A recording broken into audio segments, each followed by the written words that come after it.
ಏಕದಂತಾಯ ವಿದ್ಮಹೇ ವಕ್ರತುಂಡಾಯ ಧೀಮಹಿ ತನ್ನೋದಂತಿ ಪ್ರಚೋದಯಾತ್.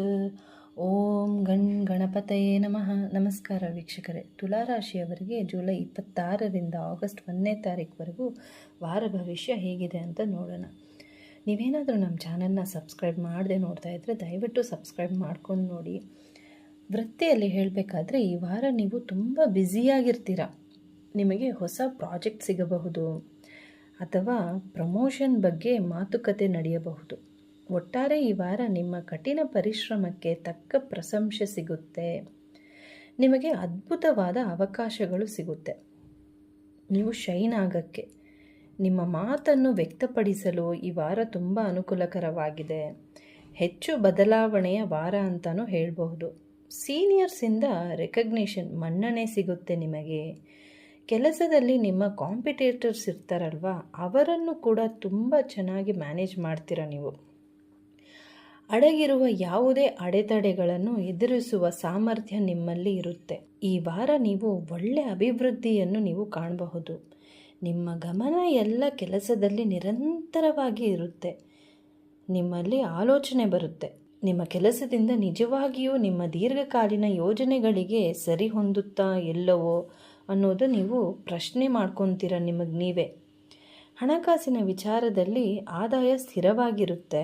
ಆದರೆ ದೊಡ್ಡ ಕಮಿಟ್ಮೆಂಟ್ಗಳಿಗೆ ನೀವು ಸಡನ್ನಾಗಿ ನಿರ್ಧಾರ ತಗೊಳ್ಳೋದನ್ನು ನೀವು ಎಚ್ಚರಿಕೆ ವಹಿಸಬೇಕು. ಇಲ್ಲಿ ಶನಿ ಏನು ಹೇಳ್ತಾನಂದರೆ, ಶನಿಯ ಸಲಹೆ ಬಂದು ತಾಳ್ಮೆ ಮತ್ತು ತುಂಬ ಡಿಸಿಪ್ಲಿನ್ ಜೊತೆಗೆ ಜವಾಬ್ದಾರಿಯಿಂದ ಬಜೆಟನ್ನು ನೀವು ನಿಭಾಯಿಸೋದು ತುಂಬಾ ಅಗತ್ಯ. ನಿಮಗೆ ಈ ವಾರ ದೊಡ್ಡ ಲಾಭ ಬರುತ್ತೆ. ಆ ಲಾಭ ಬಂದ ತಕ್ಷಣ ನೀವು ಯಾರೋ ಯಾವುದೋ ಸ್ಕೀಮ್ ಬಗ್ಗೆ ಹೇಳಿದ ತಕ್ಷಣ ಅಲ್ಲಿ ಜಾಸ್ತಿ ಲಾಭ ಬರುತ್ತೆ ಅಂತ ಇನ್ವೆಸ್ಟ್ಮೆಂಟ್ ಮಾಡಿಬಿಡ್ತೀರ. ಅಂದರೆ ಬೇಗ ದುಡ್ಡು ಡಬಲ್ ಆಗಬೇಕು ಅಂತ ಶಾರ್ಟ್ಕಟ್ ನೀವು ಯೂಸ್ ಮಾಡ್ತೀರ.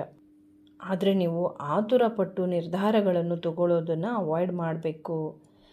ಈ ವಾರ ನೀವು ನಿಮ್ಮ ಅಗತ್ಯಗಳಿಗೆ ಮಾತ್ರ ಎಷ್ಟು ಖರ್ಚು ಮಾಡಬೇಕು ಅಷ್ಟು ಮಾತ್ರ ಮಾಡಿ, ಉಳಿದ ಹಣವನ್ನು ಸೇಫಾಗಿ ಬ್ಯಾಂಕಲ್ಲಿಡೋದು ಉತ್ತಮ.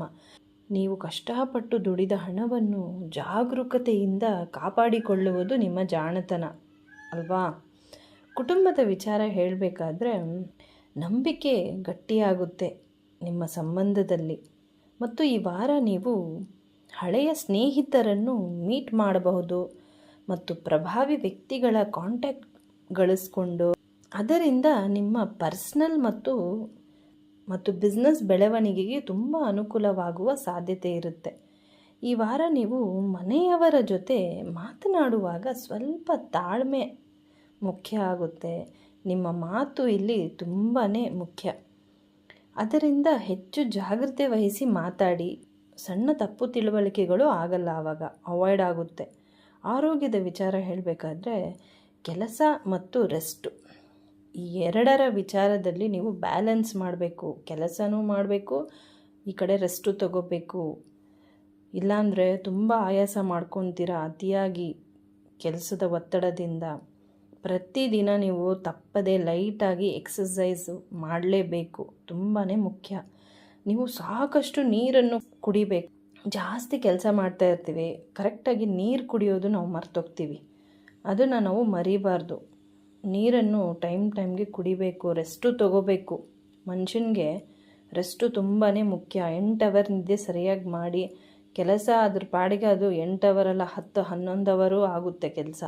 ಫಿಸಿಕಲ್ ಆ್ಯಕ್ಟಿವಿಟಿ ಮಾಡೋದ್ರಿಂದ ಪ್ರತಿದಿನ ನಿಮಗೆ ಎನರ್ಜಿ ಲೆವೆಲ್ ಹೈ ಇರುತ್ತೆ ಮತ್ತು ನಿಮ್ಮ ಎಮೋಷನ್ಸ್ ಬ್ಯಾಲೆನ್ಸ್ ಆಗುತ್ತೆ.